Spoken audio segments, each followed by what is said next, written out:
पतंजलि एक अत्यंत विरल व्यक्ति है। वे प्रबुद्ध हैं और बुद्ध हैं। ठीक उसी प्रकार जैसे बुद्ध, महावीर, कृष्ण, मोहम्मद और जरथुस्त्र। लेकिन एक अर्थ में वह इनसे भिन्न है। कृष्ण, बुद्ध काव्यमय है। उन्होंने मनुष्य के मन की संरचना को गहन अर्थ में बदल दिया है, क्योंकि भीतर जब इतना बड़ा विस्फोट होता है और वह चेतना के अल्फा से ओमेगा पॉइंट पर पहुंच चुके हैं, भीतर सत्यम शिवम सुंदरम का जब दर्शन होता है, वह इतना आनंदपूर्ण है, इतना काव्यमय है, उससे अस्पर्शित उनकी भाषा हो ही नहीं हो सकता। तो वह काव्यमय है। उनकी धर्म की जो भाषा है वह काव्यमय है। लेकिन पतंजलि एक अर्थ में इनसे भिन्न है। पतंजलि को योग की दुनिया को हम आइंस्टीन कह सकते हैं। उनका दृष्टि, उनकी पकड़ वैसे ही है जैसे मैक्स प्लांक, आइंस्टीन, हाइजेनबर्ग का है। वैज्ञानिकों का अभिप्राय यही होता है कि वस्तु के संरचना यानी पदार्थ की जो संरचना है, पहले उसके कारण को अध्ययन किया जाता है, फिर उसे अनुभव किया जाता है, फिर उसे नियम में बांधा जाता है। पतंजलि चेतना के जगत के आइंस्टीन है। विज्ञान का प्रयोग बाहर होता है और कारण भी उसका बाहर होता है और खोज भी उसका बाहर होता है।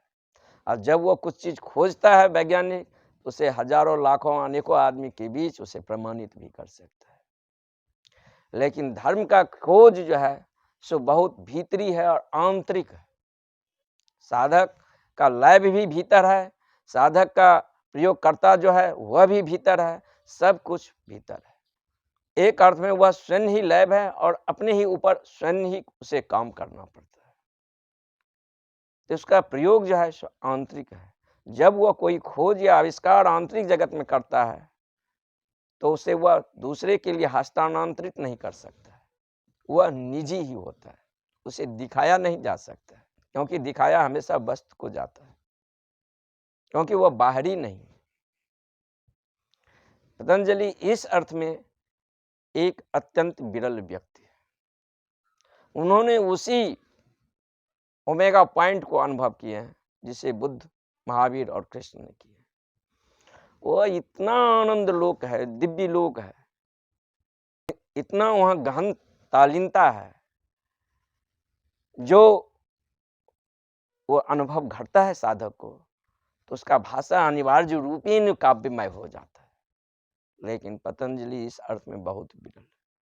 उनकी भाषा काव्यमय नहीं है, वैज्ञानिक। वैज्ञानिकों की तरह वह पहले कारण को खोजते हैं और कार्य और कारण के बीच संबंध स्थापित करते हैं, फिर उसे नियमों में बांधते हैं। पहले जो धर्म की देशना था, जिस डिवाइस को उपयोग करके धर्म मनुष्य को संप्रेषित करता था, वह था विश्वास, फेथ। विश्वास के द्वारा वह मनुष्य को बदलने के प्रयास करता था। उस समय मनुष्य बौद्धिक कम था, उसका केंद्र हृदय में था। और एक डिवाइस है जो विश्वास के द्वारा हम उपयोग कर सकते हैं। अगर आदमी में पूरा ट्रस्ट हो, श्रद्धा आ जाए। श्रद्धा और विश्वास में अंतर है। विश्वास क्या है, श्रद्धा क्या है, पहले हम इस चीज को जान लें। जब आप विश्वास करते हैं तो विश्वास में हमेशा संदेह छुपा ही रहता है। कभी पूर्ण विश्वास हो ही नहीं सकता है किसी आदमी। कोई अजनबी आया, आप उसके रंग रूप, डील डॉल, उसके व्यक्तित्व को देखकर यह विश्वास किया यह आदमी हो सकता है ईमानदार है। आपने 70% तक मोहर लगा दिया, लेकिन 30% जो है आपका मन कहेगा, कौन कह सकता है यह अभिनय भी कर रहा है। हो सकता है अपना उल्लू सीधा करने के लिए ऐसा जो है सो ईमानदारी का वह व्यक्तित्व ओढ़ा है, वस्त्र पहना है। जब उसका काम हो जाएगा तो अपना वस्त्र उतार कर अपना उल्लू सीधा कर जाएगा। तो संदेह उसके पीछे हमेशा छुपा हुआ रहता है। ये गौण बात है कि वहाँ 70% विश्वास है, 30% संदेह है। कभी विश्वास 90% होता है, फिर 10% संदेह होता है, लेकिन संदेह हमेशा उसके छाया की तरह पीछे आता चला जाता है। तो हमारा जो पहले का धर्म था वो बौद्धिक नहीं था, वह विश्वास पर आधारित था। विश्वास ऐसा हुआ, विश्वास के द्वारा अगर हम अपने आप में परिवर्तन लाएंगे तो हम किसी विचार को कंसीव करते हैं, जैसे ईमानदारी को, सद्गुण को, करुणा को, प्रेम को, बाहर से उसे आरोपित करते हैं। तो बाहर से जब कोई चीज आरोपित होता है तो यानी कि परिध को स्पर्श कर रहा है, केंद्र को स्पर्श नहीं कर रहा है। और परिध के कारण केंद्र परिवर्तन नहीं हो सकता है, लेकिन केंद्र के कारण परिध जो है अनिवार्य रूप में परिवर्तन होता है। तो इससे पहले जो हमारा ढांचा था वह विश्वास पर केंद्रित हमारा रिलीजन था और वह परिध केंद्रित था। कैसे उठना चाहिए, कैसे बैठना चाहिए, क्या बोलना चाहिए, नहीं बोलना चाहिए, ये बाहर से हमें संस्कारित किया जाता है। लेकिन इससे हमारा आंतरिक भीतर का वह केंद्र है अस्पर्शित रह जाता है, वह नहीं बदलता है। लेकिन बात तो ये ऐसा है, जब केंद्र बदलता है तो परिध को बदलना ही पड़ेगा, लेकिन परिध बदलने से केंद्र अनिवार्य रूप में नहीं बदल सकता है। तो विश्वास पर जो आधारित धर्म था वह पाखंड था। कोई आदमी ऐसा हो सकता है, देखने में वो सन्यासी हो सकता है, सुबह ब्रह्म मुहूर्त में उठता है, मदपान नहीं करता है, मांसाहार नहीं करता है, फिर भी गहरे केंद्र पर वह घान हिंसक हो सकता है। हिटलर मदपान नहीं करता था, नशा नहीं करता था, ब्रह्म मुहूर्त में उठता था, विवाह नहीं किया था, लेकिन इससे ज्यादा मनुष्य जाति के इतिहास में कोई नरसंहार नहीं कर सकता। कोई पशु इतना जंगली नहीं हो सकता है, इतना आदमखोर नहीं हो सकता। ऐसे हम अपने आसपास अनेकों आदमी को देखेंगे जिसका आचरण कुछ और है, उसका व्यक्तित्व कुछ और है। आचरण से वह कुछ और दिखा रहा है, लेकिन जरा सा भी उस आचरण को खरोचे तो उसके भीतर के रंग रोगन जो है सो बहने लगता है, उसका असली व्यक्तित्व बाहर आ जाता है। क्योंकि ईमानदारी का व्यक्तित्व ही इसीलिए ओढ़ना पड़ता है कि भीतर बेईमानी है। अगर बेईमानी नहीं होगा तो उस दिन आदमी ईमानदार होना भी छोड़ देगा। क्योंकि प्रकाश को इसीलिए बुलाना पड़ता है कि अंधेरा है, और स्वास्थ्य को खोज बीमार आदमी करता है। जिसके पास बीमारी नहीं वो डॉक्टर के पास किस लिए जाएगा। तो हमारा जो व्यक्तित्व है अभी दोहरा है, द्वंद्व में। बाहर से हम कुछ ओढ़े हुए हैं, बाहर हमारा वृत्त अचोर का है, भीतर है कब मौका मिले कि अपना चोरी कर ले।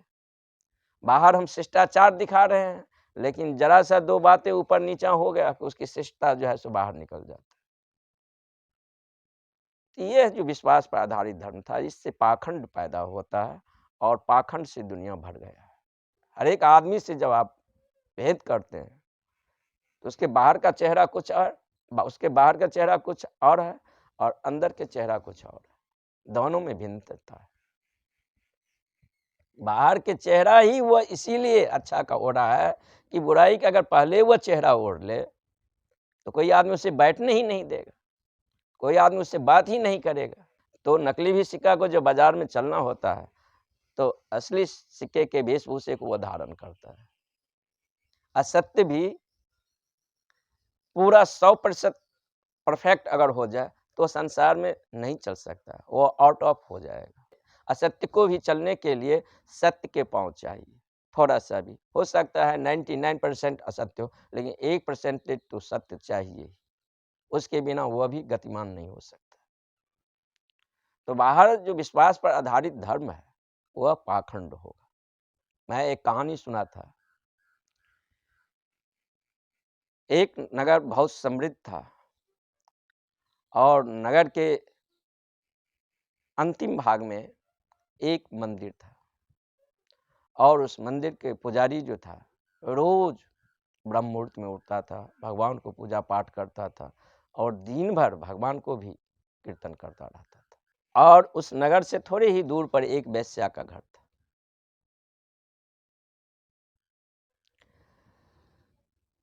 जब कभी सांझ को वो अपने मंदिर में पुजारी भगवान के आरती गाता था, भगवान को पूजा करता था, प्रार्थना करता था, तब वैश्या के घर के शहनाइयाँ जो है उसके कान में सुनाई पड़ता था, पायल के आवाज़ें सुनाई पड़ता था, और उसके मन में होता था कि वहाँ क्या होता होगा, इतने आदमी का वहाँ क्यों भीड़ है, लोग क्यों जा रहे हैं, क्या है वहाँ रस।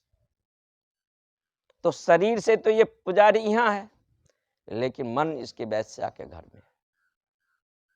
इसका परिधि तो पुजारी का है, लेकिन मन जो है इसके वैश्यागामी।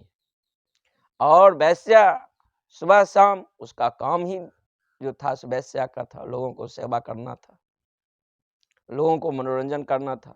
लेकिन जब कभी भी वह आनंद के क्षण में अकेला होता था, तो उसके मन में ख्याल होता था, मैं कैसा कर्म कर रहा हूँ, कैसा नीच कर्म कर रहा हूँ, शरीर को बेच रहा हूँ। देखो वो पुजारी जो है सो दिन रात भगवान के भजन कीर्तन में लगा हुआ है।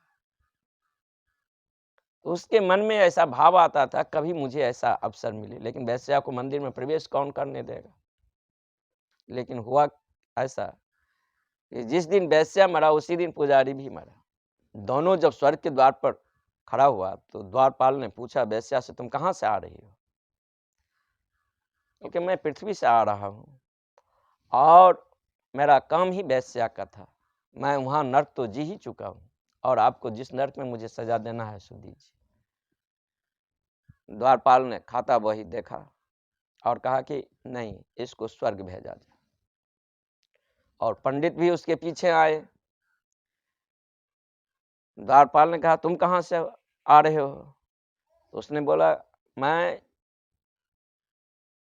मंदिर के पुजारी हूँ, दिन रात भगवान के मैं कीर्तन भजन गाता हूँ, अपना पूरा जीवन ही इसी में बिता दिया, कभी परिस्थिति को देखा नहीं, कभी उधर उधर झांका नहीं।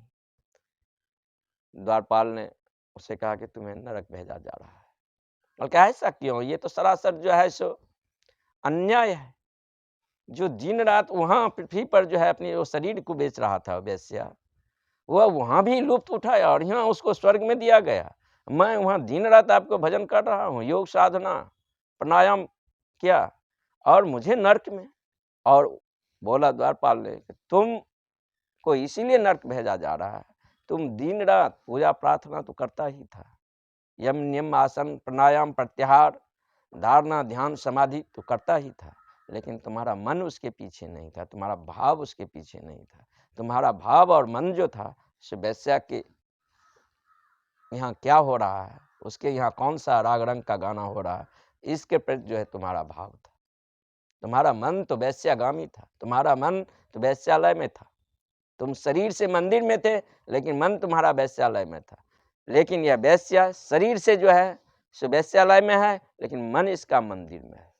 और परमात्मा को यहाँ जो देखा जाता है तो कर्म नहीं देखा जाता है, भाव देखा जाता है। आपका भाव कैसा है, आपका मन कैसा है। इसीलिए इस वैश्या को स्वर्ग भेजा जा रहा है, तुम्हें नर्क भेजा जा रहा है। तो विश्वास से जो धर्म होगा उसमें पाखंड अनिवार्य रूपेण हो जाएगा, क्योंकि वहां हम बाहर से आरोपित करते हैं, और बाहर से जो आरोपित होता है वहां परिध में परिवर्तन होता है, और परिध के परिवर्तन के कारण केंद्र परिवर्तित नहीं होता है। चूंकि परिध पर जो कुछ भी दिख रहा है वो चूंकि केंद्र पर वैसा घट रहा है, इसीलिए परिध उससे प्रकंपित होता है। लेकिन केंद्र जब अनिवार्य रूपेण बदल जाएगा तो परिध को बदलना ही पड़ेगा। लेकिन पतंजलि का योग सूत्र जो है अद्वितीय है, अपूर्व है। उससे पहले ऐसा महत् प्रयास योग के दुनिया में कोई नहीं किया था जैसा पतंजलि ने किया। पतंजलि योग के दुनिया के गणितज्ञ, वो आइंस्टीन है, वो उसी सत्य को आत्मसात किए जिसे बुद्ध कृष्ण महावीर ने किए हैं। फिर भी उनके भाषा जो है सो काव्यमय नहीं है, एक वैज्ञानिक का भाषा, कार्य और कारण के सिद्धांत पर आधारित है। उसने वैसे प्रयोग और वैसे नियम को स्थापित किए जिस पर आदमी काम करके वैसा ही अनुभव कर सकता है, उसके अतिरिक्त और कुछ नहीं कर सकता। विज्ञान कहता है पहले संदेह करो, विश्वास नहीं करो, क्योंकि हम विश्वास करते हैं या अविश्वास करते हैं, दोनों स्थिति में जो है सो हम गलत होते हैं।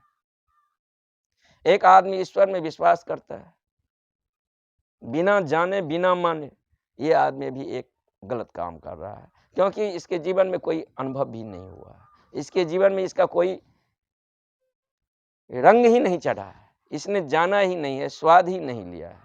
हो सकता है ये बुद्ध ने ईश्वर को अनुभव किए हैं, कृष्ण ने अनुभव किए हैं, महावीर ने अनुभव किए, ये उनका अनुभव है, इस आदमी की जिंदगी में तो नहीं है।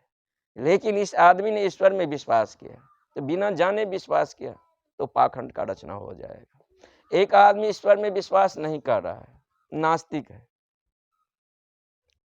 तो ये भी नहीं होने में विश्वास कर रहा है, वह होने में विश्वास कर रहा है, दोनों विश्वास कर रहा है। जो ईश्वर में विश्वास करता है वह ईश्वर को होने में विश्वास करता है, इस परिकल्पना को और तथ्य को मानता है, और जो ईश्वर को नहीं होने में विश्वास करता है वह इस परिकल्पना और तथ्य को मानता है कि ईश्वर नहीं है। लेकिन दोनों विश्वास करता है, तटस्थ नहीं है, जानने की वृत्ति नहीं है, डाउट नहीं है दिमाग में, यहाँ इंक्वायरी पैदा नहीं होगा, यहाँ इंटेलिजेंसी पैदा नहीं होगा। जब तक धर्म विश्वास पर आधारित होगा वहाँ इंटेलिजेंसी का पैदा होना असंभव है। इंटेलिजेंसी और इंक्वायरी तो तभी पैदा होगा जब डाउट आएगा, चाहे वो कोई भी हो, कोई भी तथ्य हो। अगर वहाँ डाउट किया जा सकता है तो डाउट करेंगे, संदेह करेंगे, और संदेह हर एक एंगल से कर लेंगे, और अंतिम में जो सत्य का निष्कर्ष निकलता है और जो सत्य का अनुभव होता है, उस अनुभव को नियमों में बांधा जा सकता है।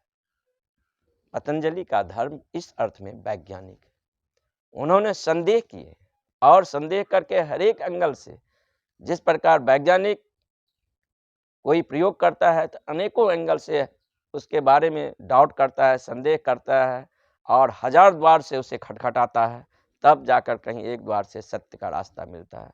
इसी प्रकार पतंजलि ने संदेह पर आधारित उनका धर्म है, और जब धर्म संदेह पर आधारित हो वहाँ बुद्धि का विकास होगा, वहाँ व्यक्तित्व में इंटेलिजेंसी आएगा, वहाँ व्यक्तित्व में एक गर्मा आएगा, एक गहराई आएगा, एक डीपनेस आएगा।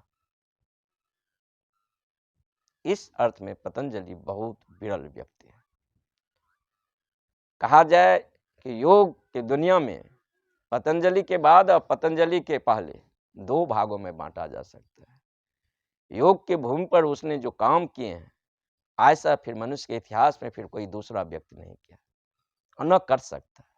उसने योग की जो भी आधारभूत संरचना था उन सभी को जो है सो हुआ अपने योग सूत्र में उसका वर्णन किया। मनुष्य अल्फा पॉइंट से लेकर ओमेगा पॉइंट तक कैसे पहुंचेगा, उसके लिए उसने सीढ़ी बनाई। पतंजलि अपूर्व है, वह योग की दुनिया के एक आइंस्टीन है, एक गणितज्ञ है।